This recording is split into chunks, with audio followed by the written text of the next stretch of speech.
18. A Dark Prince.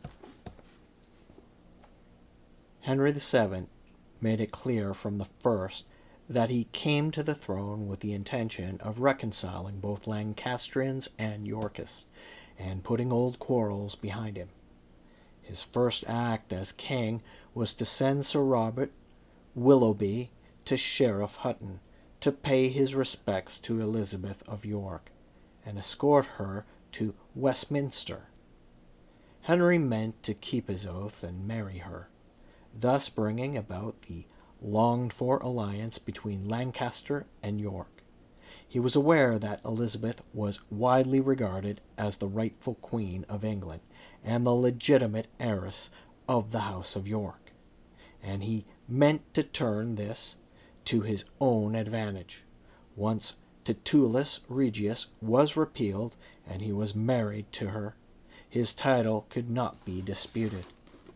Henry and Elizabeth, both descendants of Edward III, were within the forbidden degrees of consanguinity, however, and until a dispensation for the marriage could be granted, Henry was vulnerable to potential conspiracies on behalf of the Earl of Warwick, the last direct descendant in the male line from Edward III. Although there was no Salic law in England, the concept of a female sovereign was repugnant to most people, and there were those who might look to the heir male of the House of York in preference to the man whom Richard III had aptly described as an unknown Welshman. Henry VII knew he was by no means secure on the throne, and therefore entrusted Willoughby with a second mission, that of secretly escorting the 10-year-old Warwick to the Tower of London to forestall would-be abduction attempts. Deprived of the society of all save his jailers, the boy was to grow to manhood, uneducated, isolated, and imprisoned too securely that rumors of his death abounded.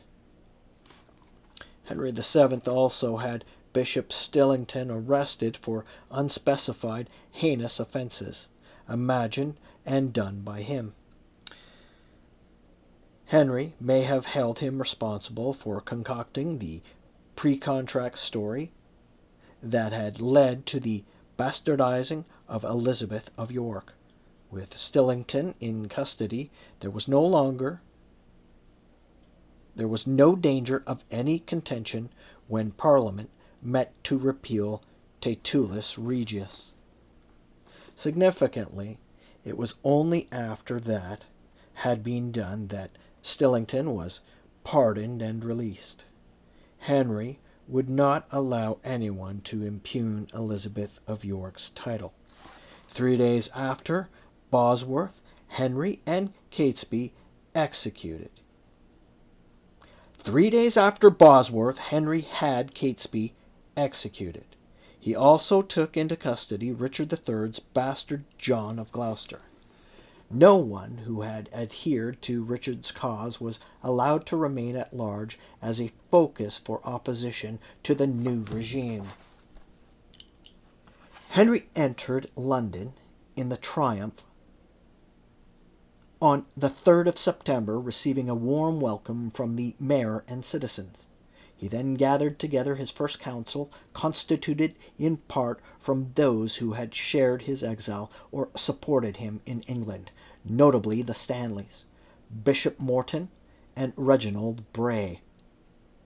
Henry VII was 28, tall, lean, and fair, with thinning yellow hair, grey-blue eyes, and bad teeth. He was said, the Venetian ambassador, a man of great ability. He was ambitious, unscrupulous, devious, avaricious, astute, cautious, and highly intelligent. Not violent by nature, he preferred to adopt a policy of reconciliation and pacification, but he could be ruthless when crossed. He loved money to excess, but, like Richard III, he possessed great qualities of leadership and was an able administrator. As king, his aims were to establish his dynasty firmly on the throne, amass wealth, promote law and order, preserve peace, and raise England to the status of a great European power. In order to consolidate the position of the monarchy, he intended to curb the power of the nobility, having seen what havoc it could wreak within the state.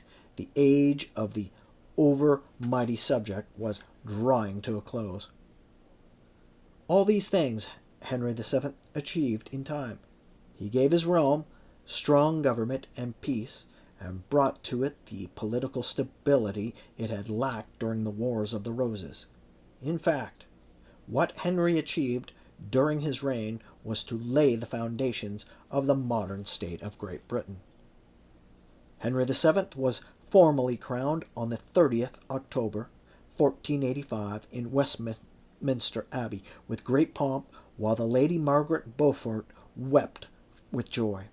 Although she herself had a better claim to the throne than her son, she rejoiced in his triumph, and henceforth she would play no further part in politics, confining her considerable influence to the domestic sphere and living a life filled with religious observances, benefactions, and good works until her death in 1509, when the first Parliament of his reign met on the 11th of November. Henry was hailed as the new Joshua, come to save his subjects from tyranny. When it came to the matter of his dubious title to the throne, therefore, Parliament was accommodating. Doubts had been expressed as to whether an attainted traitor could actually inherit the crown, but Henry's judges pronounced that his accession had automatically nullified his attainder. Henry ensured, however, that Parliament did not appear to bestow or confirm his sovereignty. A new Act of Settlement merely declared that the inheritance of the crown had come of right to Henry VII and the heirs of his body. After so many changes of monarchs, what really mattered was that the King of England should be able to hold on to his throne. Much was made of Henry and his supporters of the fact that God had endorsed his right to rule by granting him the victory at Bosworth, an argument that held great weight with their contemporaries. It also obscured Henry's shaky hereditary claim. Henry was de facto king. Croyland commented dryly that the sovereignty was confirmed to our Lord the King as being his due, not by one but by many titles, so that we are to believe that he rules most rightfully over the English people, and that not so much by right of blood as of conquest. He tells us that Parliament next debated the king's proposed union with Elizabeth of York, in whom it appeared to all that every requisite might be supplied which was wanting to make good the title of the king himself. But Henry had no intention of being looked upon as Elizabeth's consort. He would not, he said, be his wife's gentleman usher. Nor did he apply for a papal dispensation from their marriage until after the Act of Settlement had become law, even though his counselors were strongly advising an early wedding. Of course, there were a number of people who had a better claim to the throne than Henry VII, a fact of which he was painfully aware. A few believed that Elizabeth of York should be queen regent. Yet while many were prepared to argue for her rights, no one envisaged her ruling alone. Richard III had designated the Earl of Lincoln as his heir, but few regarded him as a serious contender, despite his pedigree and obvious aptitude for leadership. The Earl of Warwick was seen as the most obvious claimant, and despite his youth and imprisonment, he was the hope of a number of die-hard Yorkists in 1485 and for many years after. Other male heirs of the House of York, such as Lincoln's younger brothers, were too young at the time to represent any serious threat. Henry VII brought Lincoln to court and looked after his family, intending thereby to win his loyalty, or at least keep a watchful eye on him. He also extended his protection to Buckingham's heir, who was restored to his father's dukedom by Parliament. But because he too was descended from Edward III, the young duke represented yet another potential threat to the new dynasty. Sir Francis Bacon describes Henry VII as a dark prince and infinitely suspicious, and his time full of secret conspiracies. He also states that Henry's unwavering policy was the discountenancing of the House of York, which the general body of the realm still affected, and that he had a settled disposition to depress all eminent persons of that house. This policy was in time carried on by his son, Henry VIII, but what happened to the last of the Plantagenets during his reign is a tale beyond the scope of this book. It suffices to say that the Tudors, conscious of the frailty of their own dynastic title, were obsessed with the security and seized any opportunity to eliminate or neutralize those whom they regarded as a threat. Since Henry VII was not a bloodthirsty man, he counteracted the claims of Elizabeth of York's sisters by marrying them to men staunchly loyal to himself, and adopted a policy of conciliation towards Lincoln and young Buckingham. Only to Warwick was he merciless, an indication of how seriously people took Warwick's claim to the throne. As soon as the Act of Settlement was passed, Titulus Regius was repealed. Parliament thereby recognized the validity of Edward IV's marriage to Elizabeth Woodville and the legitimacy of their children, including Henry VII's future queen. Thus, it was acknowledged not only that Edward V had been the rightful king of England, but also that he and his brother were dead. Perhaps significantly, Parliament made no reference to them. The act was repealed with only the sketchiest of references to its sensitive contents. The king's judges regarded Titulus Regius as so objectionable that they were reluctant to recite its contents in case they should become notorious, and both they and the king, after studying the contents of the act, concluded that Bishop Stillington had been the inspiration behind it. The judges offered a question Stillington, but Henry refused because he had resolved to pardon the bishop and desired no adverse publicity about Elizabeth of York's title, being of the opinion that least said, soonest mended. It may have been expected that prior to his marriage, Henry would ask Parliament to consider the whole question of the pre-contract story and issue some statement refuting it, and he apparently considered it sufficient to have Titulus Regius repeated and then suppressed. Whether he liked it or not, most people were of the view that his title to the throne would be greatly strengthened by marriage to Elizabeth of York. And the last thing Henry wanted was an inquiry into her legitimacy, in case it provided his enemies with grounds for denying her title and threatening his own future security. Nor did he wish to receive talk of the fact that earlier that year, Elizabeth had been on the brink of marriage to Richard III, and the affair between them had been the subject of furious court gossip.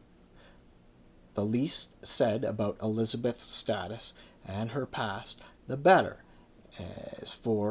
as Henry was concerned.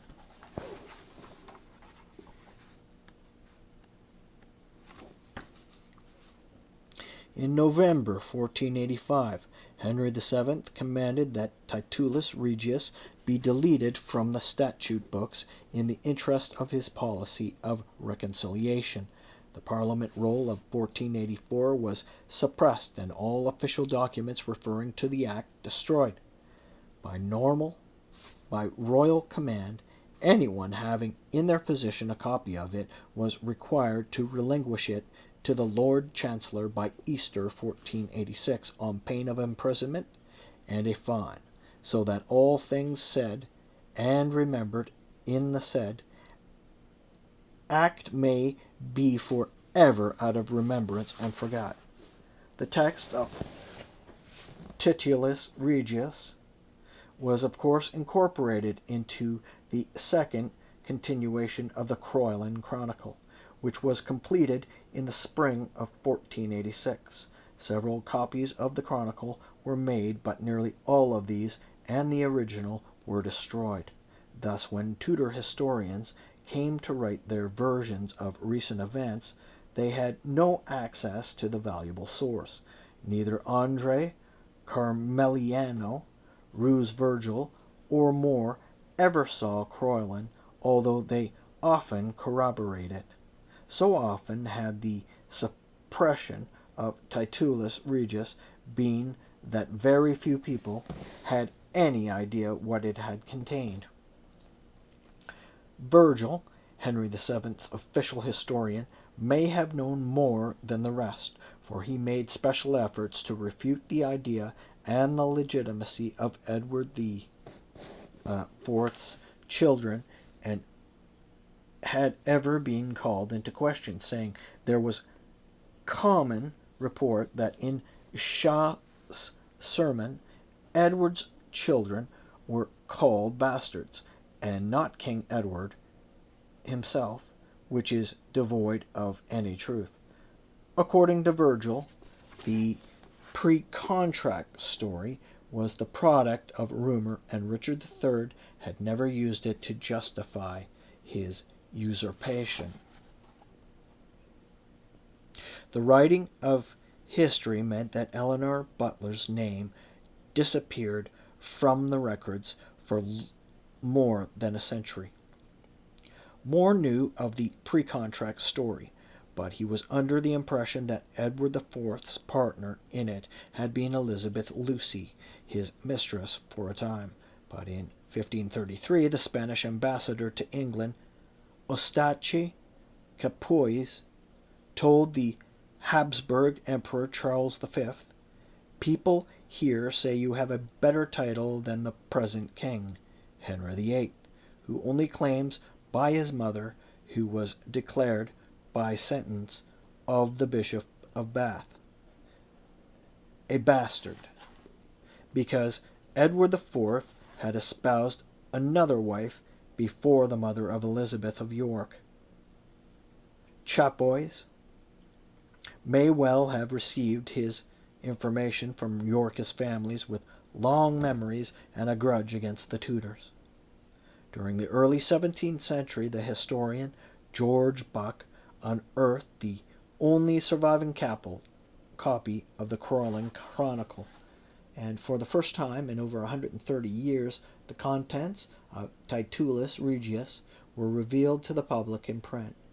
Buck's discovery brought to his attention the fact that certain details, such as the identity of Eleanor Butler, had been censored by Henry VII, and he mistakenly concluded that his was because the contents of the act were the true record of the facts.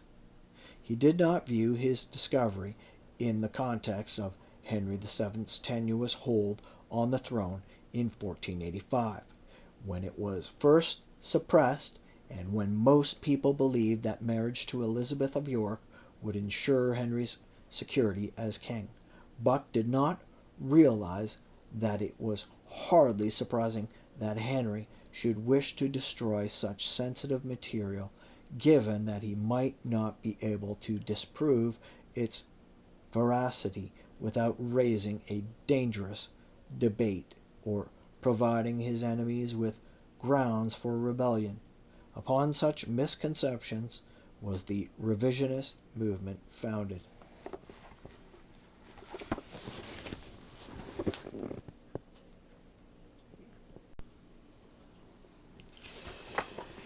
Henry VII was resolved to have his predecessor attainted by Parliament, even though it was not legally possible for an English monarch to be convicted of treason.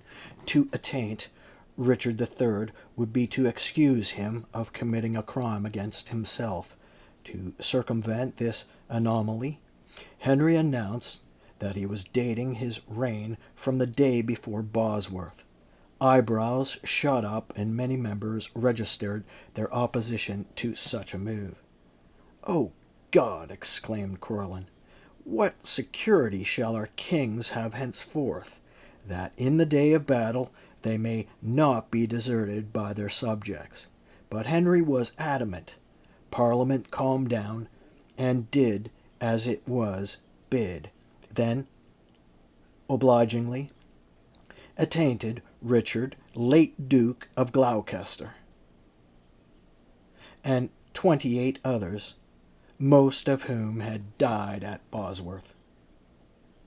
The attainder against Richard was not specific when it came to detailing his crimes, which were listed as unnatural, mischievous, and great perjuries, treasons, homicides, and murders in shedding of infants' blood, with many other wrongs, odious offences, and abominations against God and man. The princes in the Tower were not mentioned by name, nor was Richard directly accused of their murder.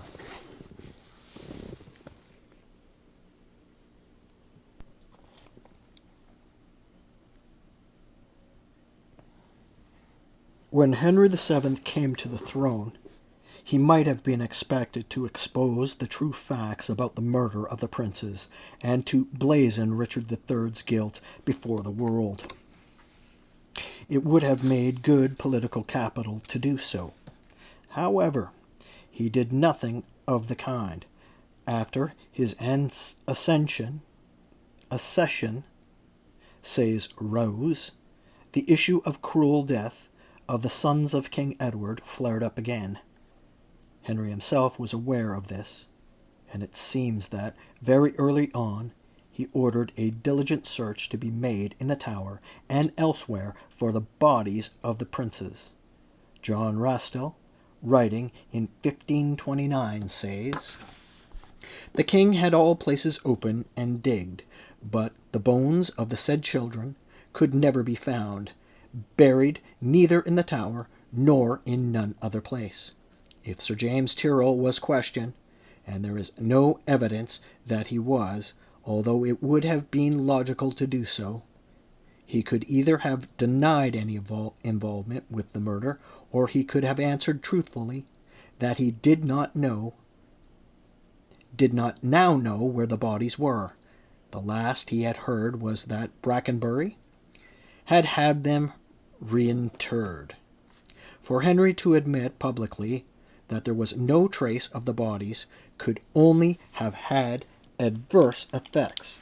Either it would have given rise to speculation that the princess still lived, or it would provoke uprisings on behalf of impostors. Either way, Henry's throne would be placed in jeopardy. Thus the king extended his policy of least said, soonest mended to the princess. He and many others involved in Buckingham's rebellion of 1483 had received intelligence that the boys had been murdered, and their subsequent disappearance, coupled with the rumors circulating that year had been taken as confirmation of that information. Confident that they were dead, Henry had sworn to marry their sister and claim the throne through her, and in 1485 he had declared her and her siblings legitimate, something he would never have dared to do had he any suspicion that the princes might be alive, for if so, Edward V would be the rightful king and York his heir. Henry believed that the princes were dead, but he could not prove it. There were no bodies. This placed the king in a dilemma. Had the bodies been found, he could have exhibited them, provided them with honorable royal burial, and denounced Richard III as their murderer. Without the bodies, he could do none of these things. Instead, he was to be haunted throughout his reign by the fear that perhaps the intelligence fed to him in 1483 had been false or inaccurate, and that one or the other, or both the princes, would turn up alive somewhere, or that some clever impostor would successfully impersonate one of them and wrest his crown from him. Because of these factors, Henry never directly accused Richard III of murdering the princes, nor could he be specific when it came to the wording of Richard's attainder.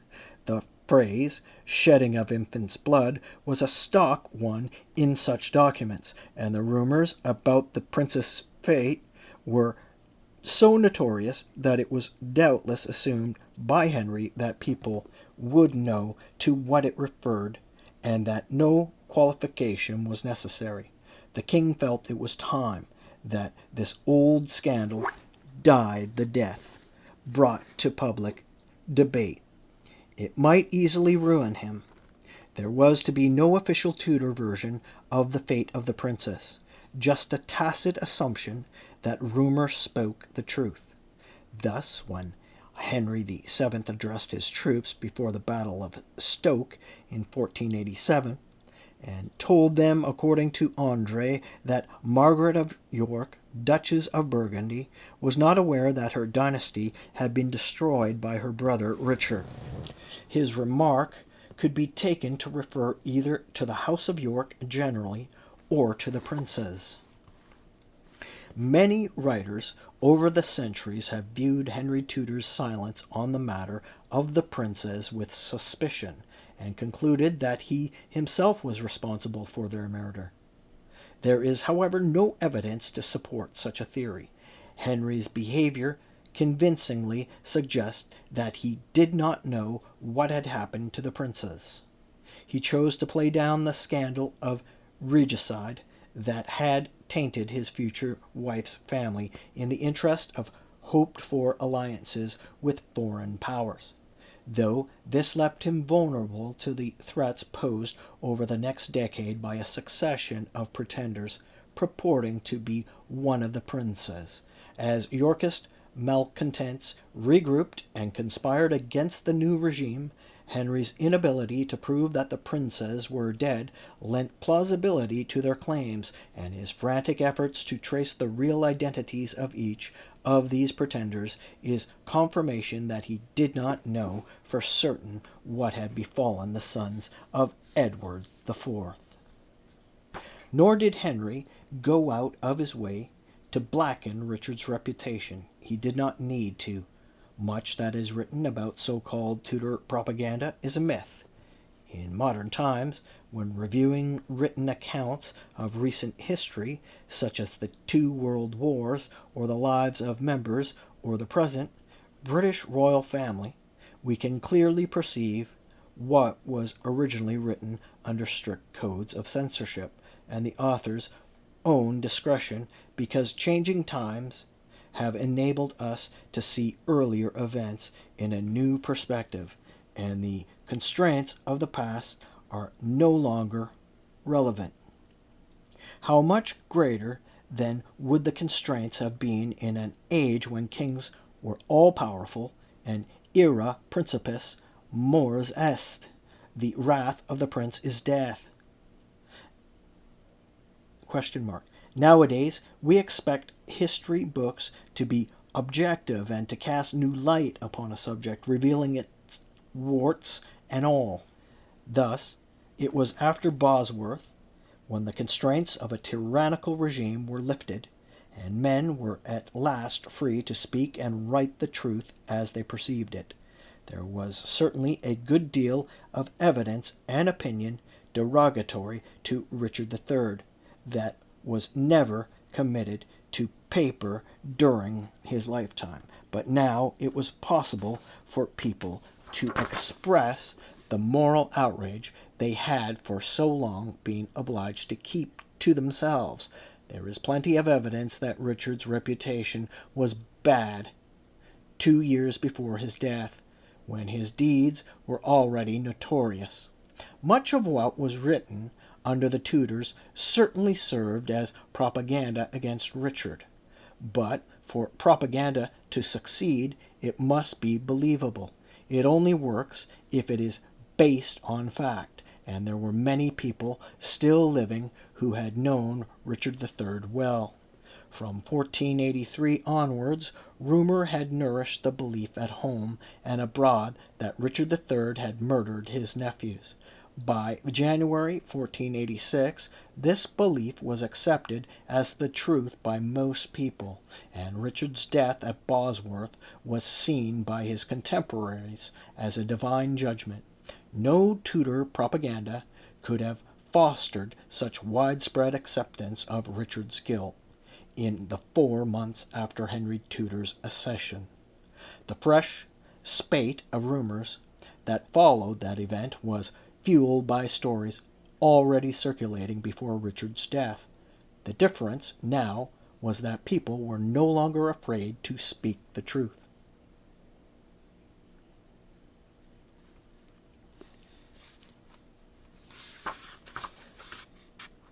Late in 1485, King Henry rewarded those who had supported him. Morton, who later became Lord Chancellor of England, and a Cardinal, Stanley, who was created Earl of Derby, Jasper Tudor, who was created Duke of Bedford and married to Buckingham's widow, Catherine Woodville, Dorset, Sir Edward, and Richard Woodville were all restored to their lands and honours, and Elizabeth Woodville had her widow's jointure and the rights and privileges of a dowager queen restored to her. The Act of Parliament confiscating her property was repealed, but Henry VII did not immediately return it to her. Instead, he granted her an income of £400 per annum from more than 70 manors.